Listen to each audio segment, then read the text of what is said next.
Gesondheid. Klop ons af. Ja. Right julle, Ja.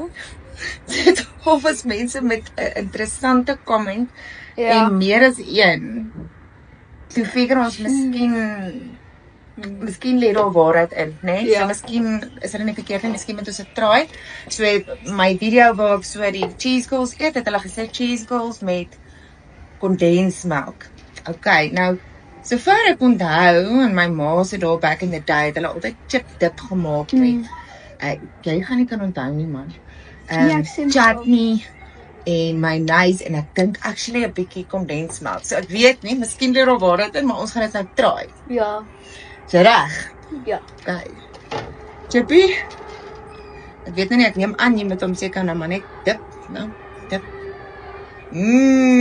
Lyk heerlik. Okay.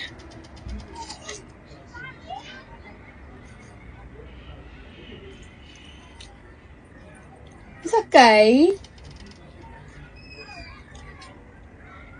Dit is 'n bietjie soos piesang.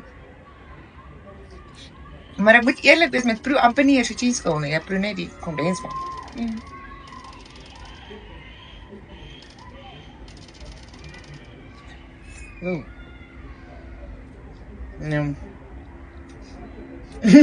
Ja, ek kan 'n beter ding. Ek sou eerder Marie beskuitjies.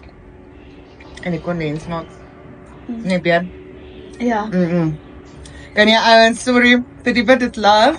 Awesome. Weet jy of hulle dalk swanger is of so nie?